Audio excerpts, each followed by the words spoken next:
The phone rang viciously, shattering the calm morning silence. I fumbled for it, my heart pounding. It was my granddaughter, Eliza.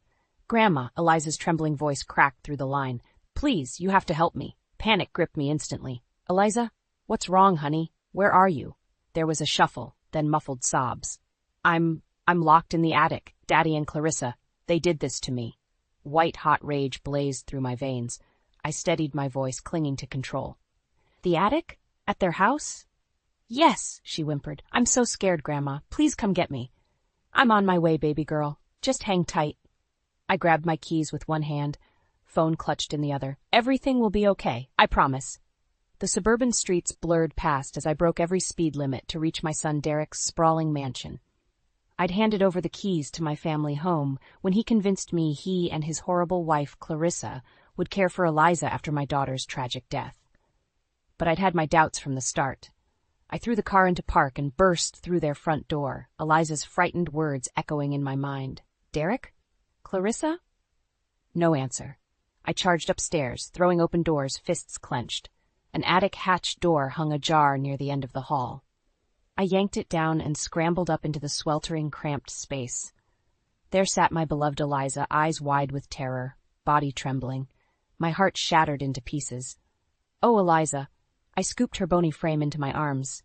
"My poor baby, what have they done to you?" She clung to me desperately. "I'm so sorry, Grandma. I was too scared to say anything before." "Shh, none of that matters now." I rocked her, blinking back furious tears. "I've got you." The trap door slammed open behind us. Derek appeared, Clarissa lingering smugly in his shadow. "Well, well," Derek sneered, "if it isn't Mother Dearest breaking into our home." "How dare you!" I screamed, pulling Eliza tighter. "Locking her up like an animal. She's just a child, you monsters." Clarissa's eyes glinted menacingly. "She's our child now, to do with as we please." Derek clamped his hand around my arm, wrenching me upright. "And there's nothing you can do about it, old woman." With a strength born of unleashed rage, I shoved him away, shielding Eliza's fragile body with my own. "Get your filthy hands off us." I spat with venom. "I'll see you both rotting in a prison cell if it's the last thing I do." Derek lunged for Eliza, but I dodged backwards, seizing her hand. "Come on," I shouted, dragging her toward the stairs. "We're getting out of here." Hand in hand, we fled that house of horrors, Derek and Clarissa's howls of outrage fading behind us. My nightmare was only just beginning, but I would stop at nothing to save Eliza and make them pay. The drive home was a blur. Eliza huddled against me, frail and shaking, barely registering the world around her. When we reached my modest ranch house, I scooped her up and carried her inside like a rag doll. I gently set her on the sofa and grabbed a blanket, wrapping her in its warmth. She stared vacantly, silent tears streaking her hollow cheeks. My heart ached looking at her gaunt frame, ribs protruding, wrists bony. "Easy now, sweet pea," I soothed, crouching beside her. "You're safe with Grandma." Eliza's lip quivered as her gaze slowly focused on me. I can't believe they did this." Hearing her small, timid voice ignited a raging fire inside me, memories blazing like kerosene. Memories of Derek and that witch Clarissa scheming their way into my home, our family legacy, under the guise of caring for Eliza after Jenny's death. All their hollow promises, their manipulation laying the groundwork. It had started small, criticizing how I'd raised Jenny, nitpicking over heirlooms and decor. "This place is a relic, Mother," Clarissa had sneered. "We'll take over from here." They pushed and prodded until I'd acquiesced, surrendering the deed through guilt and self-doubt. Then they tore the place apart with renovations, stripping any cozy vestiges of the home I'd loved. I thought back to Derek's phone calls growing more infrequent, his excuses about Eliza being difficult. All the while, they were torturing her, hoarding her inheritance behind my back.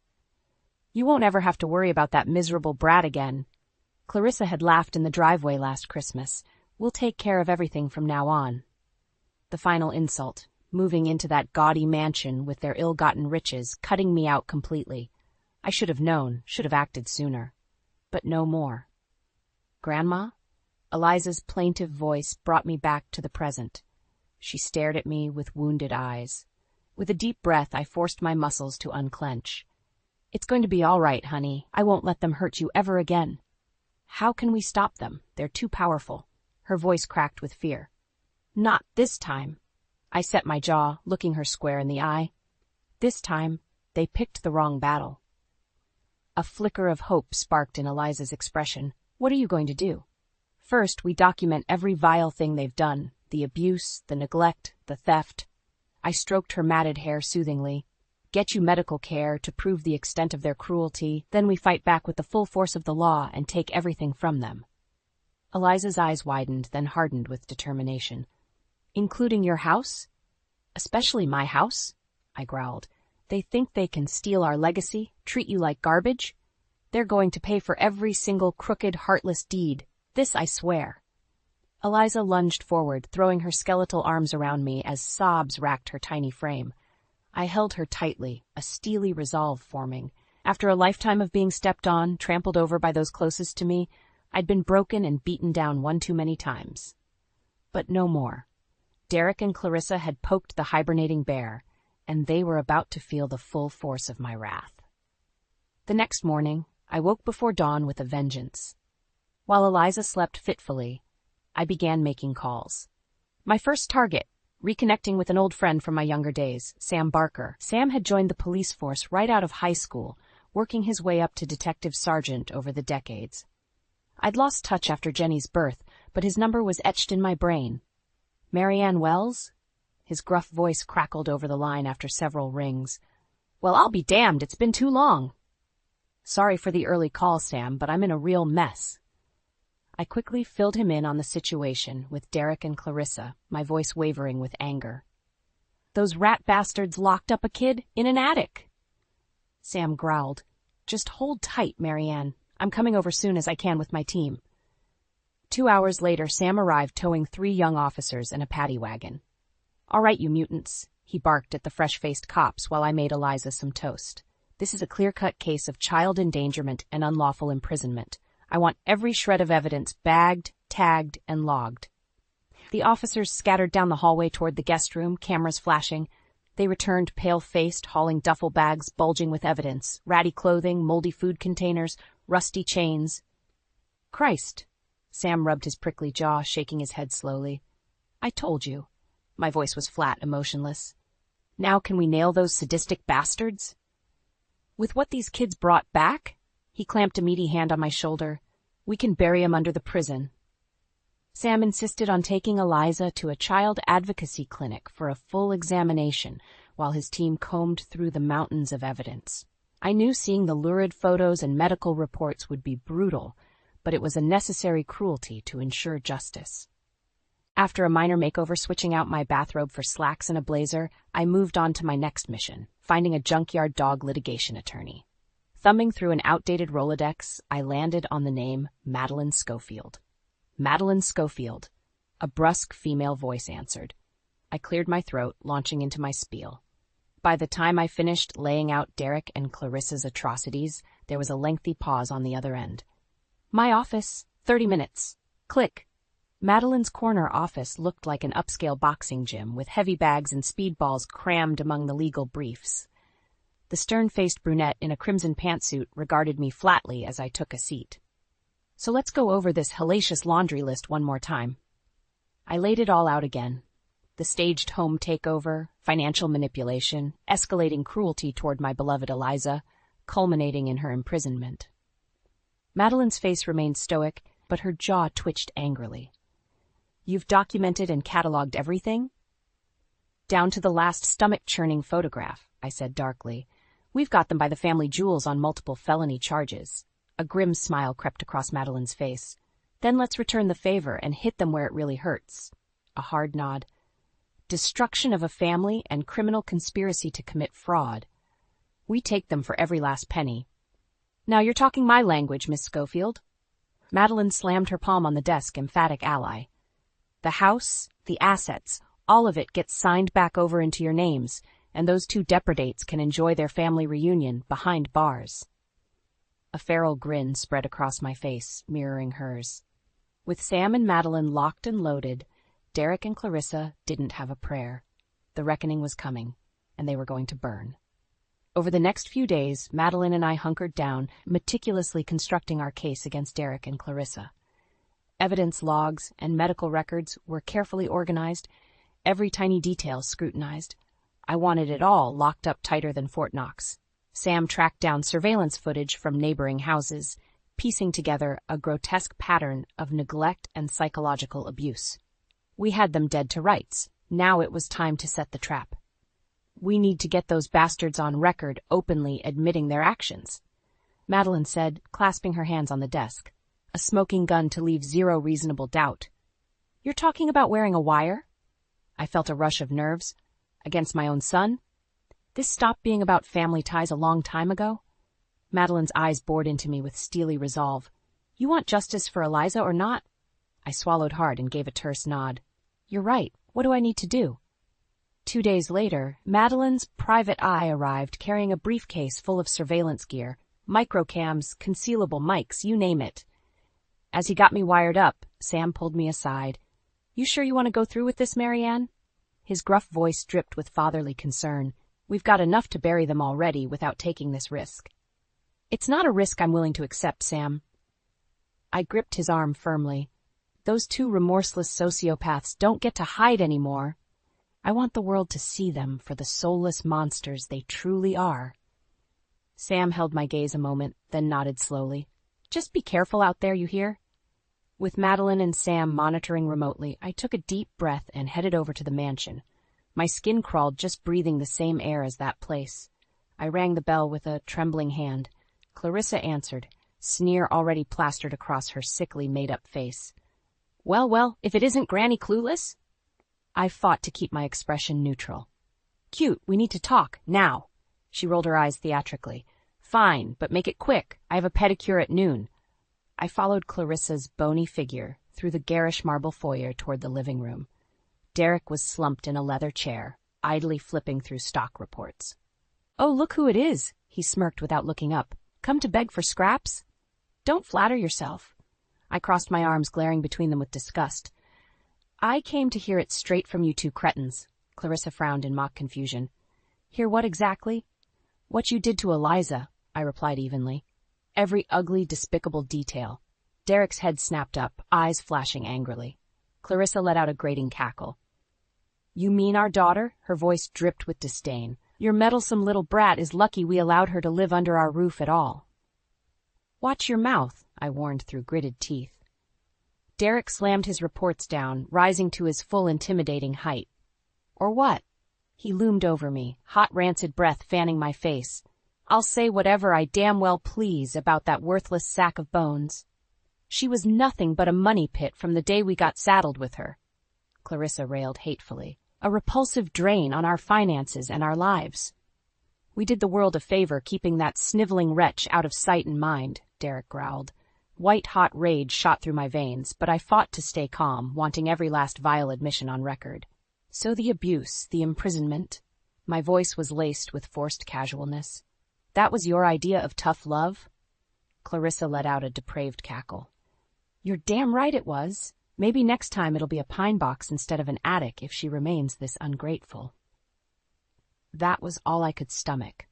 I ripped off the hidden mic, launching it at Derek's smug face. You sick, twisted excuses for human beings. I raged, fists clenched. I've got every last word on tape, you despicable monsters. See how you like an 8x10 cell for the next 20 years while we take back everything you stole.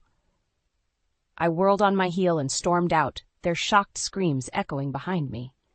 They'd had their chance to come clean. Now the gloves were off. With Derek and Clarissa's depraved admissions secured, the wheels of justice were finally in motion. But I wasn't done extracting my pound of flesh, not by a long shot.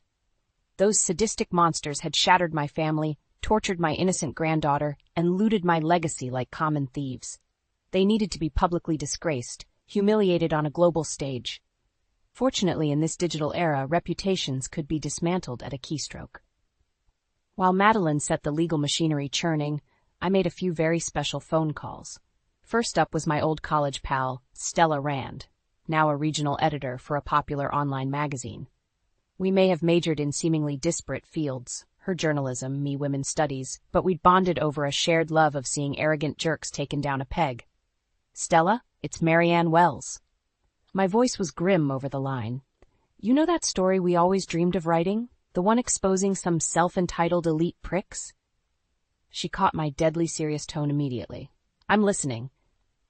I provided Stella with a detailed chronological breakdown of Derek and Clarissa's calculated abuse and theft, phone call transcripts, the whole 9 yards. After several stunned minutes of silence, she finally spoke. Jesus, Marianne. This is a freaking Lifetime movie crossed with Bernie Madoff levels of fraud. If even half of what you're saying is true, every last word will be proven in court, I interjected. I've provided all the hardcore evidence up front. Well, you've sold me, Stella said, a fresh sense of determination in her tone. This'll be the biggest bombshell expose I've ever run. High society monsters, heirs exposed as sadistic child abusers. How's that for a headline? I felt a rush of vindictive satisfaction. Make them the most reviled human scum society has ever witnessed. Oh, don't you worry about that part, girl, Stella said grimly. This is going supernova. The next call was to my local news affiliation, enlisting a ravenous young reporter to stake out Derek and Clarissa's home day and night. Within 48 hours, the fiery pieces were in place for a perfectly dramatic reveal. First came Stella's seismic online opus, meticulously cataloging each and every heartless transgression in lurid detail. Complete with police body cam footage of Eliza's emaciated rescue, it went utterly viral, crashed websites, overloaded servers. Society was suitably scandalized. Then the local news vultures swarmed the mansion in a feeding frenzy, cameras blazing as stunned-looking police officers hauled out box after box of evidence, no detail overlooked. I sat on the sofa watching the coverage with grim satisfaction, squeezing Eliza's hand as news ticker scrolled below. Multi-millionaire couple exposed in elaborate fraud, child torture case. On air, wild-eyed Derek was perp-walked past a phalanx of jeering photographers, bellowing profanities at the cameras. The glamour puss Clarissa tried meekly covering her face as reporters jostled around her, barking invasive questions. Pretty prestigious inheritance, huh? One rabid reporter sneered as she cringed. Seeing them utterly disgraced, humiliated before the entire world, ignited an almost feral sense of delight deep in my core. Those pompous, sadistic robber barons had been taken down harder than Al Capone, the ultimate prize in my meticulously executed revenge scheme. But this was merely the opening salvo. After a lifetime of feeling powerless, the universe had finally seen fit to hand me a doomsday weapon. And I wasn't going to stop until Derek and Clarissa's very existences were erased.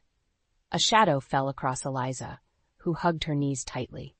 She stared at the screen, eyes hollow. Is this what you really want, Grandma? For them to suffer like they made me suffer? I looked at her gaunt, haunted expression, then back at the snarling, wild-eyed monsters being led away in handcuffs. My righteous fury crystallized. It's exactly what I want, I said coldly. They'll have the rest of their waking lives to contemplate the consequences of their actions. If I have any say, it'll happen from behind cold, unforgiving bars. The camera closed in on Derek, spitting vitriol, face contorted with grotesque rage. A small, cruel smile crept across my face. This was merely the end of the beginning. With Derek and Clarissa's global disgrace achieved, the endgame was finally upon us. It was time to stride into the judicial arena and secure a total uncompromising victory over those depraved vultures. Flanked by Sam and a phalanx of officers, I marched through the courthouse doors primed for battle. Madeline was waiting in the thronged lobby, eyes blazing behind her trademark crimson glasses. You ready to send those sadistic slugs straight to hell? She muttered under her breath. I gave a grim nod. They won't know what hit them. The gallery was packed to the rafters with a frenzied media circus and furious spectators. This had become the legal blockbuster of the decade overnight. Plaintive cries for justice rang out as we entered. Lock those child torturers under the jailhouse. Give them the chair. They don't deserve to breathe. Amidst a deafening roar of condemnation, Derek and Clarissa were led in looking ashen and diminished, a far cry from the haughty tyrants who'd reigned over Eliza's life. As I took my seat, Derek's sunken eyes instantly found me, brimming with pure loathing. I held his gaze steadily, lips curling into a self-satisfied smirk. Let the fireworks begin. Over the next few days, a devastating barrage of evidence was rolled out like an acrid fog choking all present. Graphic crime scene photos, bone-chilling audio recordings of Derek and Clarissa's monstrous admissions. The most impactful testimony, however, came straight from the source.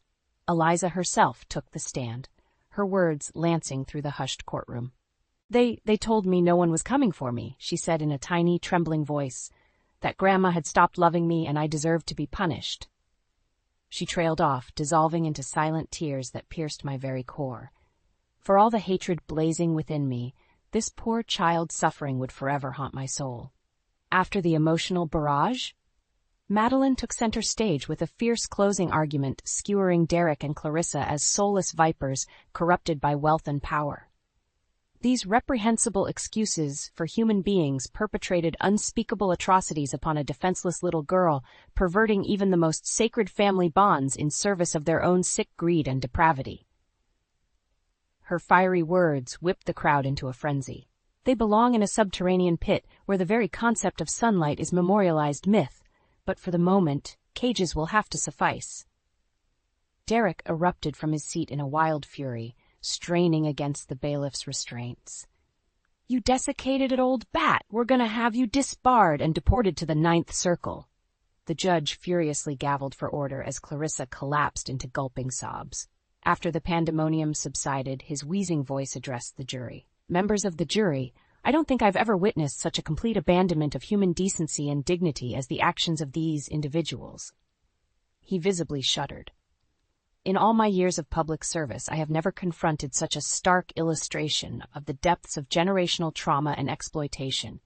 If the voluminous evidence before you today does not constitute gross criminal culpability across multiple statutes, I am at a loss as to what does." He glared at the broken husks of Derek and Clarissa with utter revulsion. "I would entreat you to render what can only be the principled verdict in this despicable affair. The world awaits your judgment." The jury rapidly dispersed, but their decision was a foregone conclusion at this point. I caught Madeline's eye and gave a subtle nod. We had them. In less than an hour, cheers erupted from the gallery as the jurors re-entered, and the historic verdict was read. The vengeful monsters were going away for a very long time. I turned to lock eyes with Derek and Clarissa, wearing identically hollow expressions of shock. As bailiffs swarmed to lead them away, I mouthed 2 mocking words their way. Game over. The jury returned after a mere 3 hours of deliberation. As the foreman rose to deliver the verdict, a taut hush fell over the courtroom. Derek and Clarissa sat ramrod straight, faces taut with dread. "On the count of criminal conspiracy to commit fraud, we the jury find the defendants." The foreman paused for dramatic effect. "Guilty." A roar erupted from the gallery, cheers and whoops of vindication cutting through the stale air. Clarissa doubled over, body convulsing with great heaving sobs. Derek simply stared straight ahead, eyes hollow. The foreman continued undeterred. "On the counts of willful financial exploitation of a minor, criminal contempt, child endangerment, unlawful imprisonment, guilty on all charges." Electricity crackled through the chamber. Cameras flashed in a blinding frenzy as the already infamous criminal monsters absorbed the monumental impact. "Order! I'll have order in this court!" The judge's gravelly bellow sliced through the pandemonium like a whip crack. He waited for the tumult to gradually die down before addressing the defendants. "Derek Philip Monroe, Clarissa Louise Monroe. This court has few remaining options in how to justly proceed from here." He removed his glasses, ancient eyes boring into the miserable souls before him. "You two remorseless, rapacious parasites perpetrate not just fraudulent theft and horrific abuse in your diabolical campaign. You quite literally attempted to extinguish an innocent child's life, breath by breath. For the sake of meaningless material gain, societal status, and a complete absence of human empathy, you inflicted psychological scars upon your own flesh and blood that may never heal." Clarissa shuddered, retching horribly as Derek simply stared vacantly at the judge's withering condemnation. "What sweeping heartlessness," the old jurist shook his head grimly. "What soulless, calculated evil." He turned his cold gaze first to Derek. "For the litany of felonious convictions handed down by this jury today, I hereby sentence you, Mr. Monroe, to 35 years imprisonment with no possibility of parole until you have served a minimum of 28. Derek's mouth hung open, but no sound emerged. "Such a hollow, merciless butcher such as yourself should count himself extraordinarily fortunate to ever taste free breath again." The judge swiveled to face the sniveling Clarissa. For your central role in these utterly monstrous crimes, I sentence you, Miss Monroe, to 40 years in a federal penitentiary with no possibility of parole for a minimum of 32 years. May you spend every waking inhale and exhale in eternal regret." Clarissa unleashed an inhuman howl, collapsing to the floor in a sobbing, mascara-stained heap as the bailiffs swarmed to haul her wretched form away. Derek simply hung his head, unresisting, as they slapped the steel bracelets on. "As for restitution," the old judge continued, scowling at the depraved cuffed pair, "every asset, property, security, your very names, now belong to the state to be reassigned to your victims. You are hereby stripped of every last mote of your ill-gotten privileges, left with nothing but the rags on your depraved bones." Behind me, Eliza let out a soft sob of relief. I reached back and squeezed her hand. Justice, however small and imperfect, has been served this day. As the bailiffs jerked the defeated convicts to their feet for the long march to permanent detainment, Derek summoned one final venomous glare in my direction. I held his seething gaze steadily as they passed, lips curling into a victorious sneer. "Bye-bye, sonny boy," I mouthed with dripping disdain. "Don't drop the soap." His empty husk of a face contorted in impotent, feral rage for one fleeting second. Then it was gone, swallowed up forever into the court's depravity-damned abyss. As Derek and Clarissa disappeared through the clanging jailhouse gates, every ember of hatred and vengeance smoldering inside me finally winked out, smothered under a profound blanket of relief. At long, long last, the family's poisoned cycle had been cauterized. Eliza was safe. The malignant rot had been excised. And somehow, I found the fortitude to soldier on into the light. The dreary prison gates clanged shut behind Derek and Clarissa with a resounding, permanent finality. Like a suffocating sandbag lifted from my shoulders, decades of baggage and torment dissipated in that moment. I stood in the harsh courthouse lights blinking against the unforgiving glare as reporters jostled for position. Microphones and cameras were unceremoniously shoved into my face. "Mrs. Wells! Mrs. Wells! How do you feel now that justice has been served? Is there any sentence harsh enough for these monsters? Are you pleased with the extent of their financial penalties?" Question after piercing question lanced the heavy air. But in that moment, I felt oddly serene, empty yet centered. Instead of attempting to shout over the raucous media scrum, I simply raised a quieting hand. They gradually settled, falling into an expectant hush. "My friends," I began in a soft, yet unwavering tone, "I'm not going to mince words here. My son and his spouse committed atrocities that can never be undone, scars that may never fully heal." I paused, glancing down at the slender fingers entwined with my own. Eliza's drawn features conveyed a kaleidoscope of emotions: sorrow, anger, hope, relief. So much for one young soul to process. What they perpetrated upon my beloved granddaughter transcends the bounds of human morality. It was an abomination against everything a family represents. Clearing my throat, I turned to face Eliza directly. But we persevered. We fought back. With the full power of love, truth, and justice on our side, we reclaimed what was so wrongly ripped away. Eliza managed a tremulous smile, wisdom far beyond her years burning in her youthful gaze. "So no, this punishment will never be enough to undo the damage done. But it is a start, a foundation from which we can finally begin to rebuild." I tightened my grip on her delicate hand, projecting every iota of firmness and unconditional love I could muster. Eliza's path will be immensely difficult. The cruelties she endured may haunt her forever, but I vow to be her sovereignty's shield, her protector and nurturer each step of the excruciating way forward. A profound hush enveloped the throng. Cameras flashed like silent lightning from the sidelines. "We have our family home back." I swallowed hard against a fresh lump in my throat. "Our legacy, our very identities have been wrested from the greedy, bloodless clutches of evil incarnate. That miracle alone is enough to show the universe still harbors justice and mercy even in its darkest abysses." Eliza squeezed my hand urgently. When I met her gaze, she was beaming, not the plastered saccharine smile of her youth, but an expression of emboldened, defiant joy. "And in time," I continued, matching her radiant energy, "with immense effort and an inextinguishable will to transcend, we will heal. We will claw our way back into the light. We will make our family whole again." The moment hung suspended, a fragile yet profound rebellion against a lifetime of despair and subjugation. For far too long I'd been a brittle, downtrodden relic quivering in the shadows, incrementally stripped of autonomy and self-worth. No more. Strength emanated from Eliza in palpable waves, fueling an implacable certainty within me. We would no longer be victims shackled by our trauma and anguish. With every forward step, our bonds would solidify into piercing, brilliant resilience. Resting my hand on her bony shoulder, I tasted unexpected freedom for the first time in forever. They tried to break us? I stated simply, and by the grace of the universe we bent, but did not shatter. Now it's our turn to rise like a phoenix and embrace our rightful glory once more. Cameras flashed in a blinding frenzy as the crowd erupted into thunderous applause.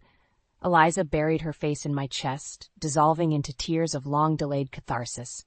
I wrapped my arms around her and held tight, just less a conqueror raising a tattered victory banner than a liberated spirit simply basking in the possibility of hope reborn.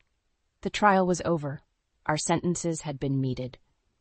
All that remained was to navigate the long, uncertain road toward true healing, one dauntless step at a time, step at a time, step at a time, step at a time.